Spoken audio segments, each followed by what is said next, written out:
Pada kehidupan yang sudah modern ini, bertanam tidak lagi harus menggunakan tanah. Tanah hanyalah salah satu media utama dan unggulan untuk semua jenis tanaman. Namun yang sesungguhnya dibutuhkan tanaman untuk tumbuh adalah kandungan unsur hara yang ada di dalam tanah. Jika unsur hara tersebut ada di dalam air, maka air pun dapat menyuburkan tanaman.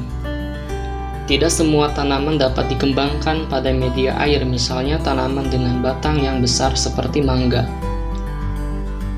Namun beberapa jenis tanaman yang menguntungkan dapat ditanam dengan media air. Hidroponik muncul sebagai alternatif pertanian pada lahan terbatas. Dengan sistem ini memungkinkan sayuran ditanam di daerah yang kurang subur atau daerah sempit yang padat penduduknya.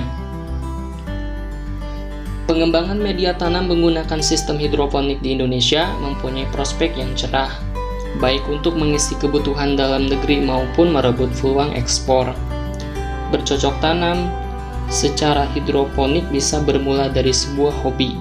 Dari hobi inilah diharapkan bisa berkembang menjadi semi-komersial dan akhirnya menjadi komersial.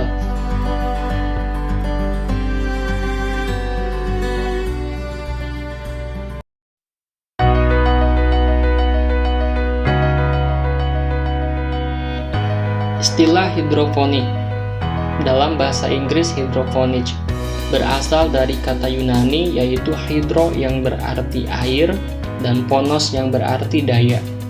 Hidroponik juga dikenal sebagai soilless culture atau budidaya tanam tanpa tanah. Secara umum, hidroponik merupakan budidaya menanam tanpa menggunakan tanah. Akan tetapi dengan memanfaatkan air dan lebih menekankan pada pemenuhan kebutuhan nutrisi tanaman.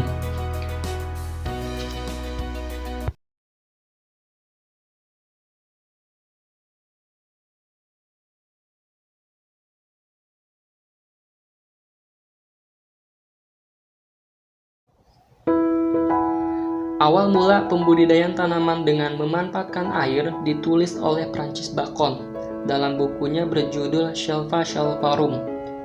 Buku tersebut diterbitkan pada tahun 1627, setahun setelah kematiannya.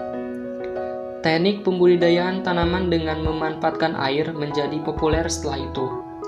Pada tahun 1699, John Woodward melakukan percobaan budidaya spermin, tanaman mint dengan air. Dari percobaan tersebut, ia menemukan bahwa tanaman yang tumbuh dengan memanfaatkan air yang kurang murni, air yang dicampur dengan kandungan unsur hara, tumbuh lebih baik dari tanaman dengan air murni, air biasa. Penemuan ahli botani asal Jerman, Julius von Schott dan Wilhelm Knopf pada tahun 1859 sampai 1865 mempopulerkan pengembangan teknik budidaya tanpa tanah. Pada tahun 1929, William Friedrich Kriske dari Universitas California di Berkeley mulai mempromosikan secara terbuka tentang solution culture yang digunakan untuk meningkatkan hasil tanaman pertanian. Kriske menciptakan sensasi dengan menumbuhkan tomat menjalar setinggi 25 kaki di halaman belakang rumahnya dengan menambahkan larutan berisi nutrien mineral selain tanah. Dari percobaannya tersebut, Kriske menciptakan istilah hidroponik pada tahun 1937. Meskipun ia menegaskan bahwa istilah ini disarankan oleh Y.A. Stachel, seorang ilmuwan dari University of California.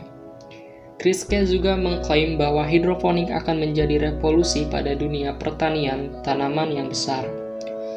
Namun, pengajuan Kriske untuk melakukan eksperimen mengenai metode tanam menggunakan sistem greenhouse ditolak oleh pihak universitas. Hal ini karena adanya sikap skeptis orang-orang administrasi di kampusnya. Di satu sisi, pihak lain di universitas tersebut berusaha memaksa Kriske untuk mempresentasikan resep nutrisi pertama yang dikembangkannya. Kemudian Kriske pun meminta tempat berupa rumah kaca dan fasilitas penelitian yang sesuai untuk memperbaiki penelitiannya tersebut. Permintaan Kriske dipenuhi oleh pihak universitas. Namun sebagai gantinya, pihak universitas menugaskan Hoagland dan Arnold untuk menyusun ulang formula Kreisky pada tahun 1940.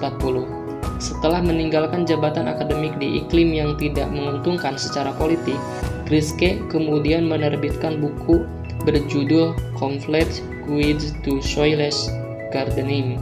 Hingga saat ini buku tersebut menjadi rujukan cara bertanam dengan sistem hidroponik. Bertanam dengan sistem hidroponik tentu memiliki berbagai kelebihan dibandingkan bertanam sistem kebun dengan tanah. Berikut keuntungan bertanam dengan sistem hidroponik.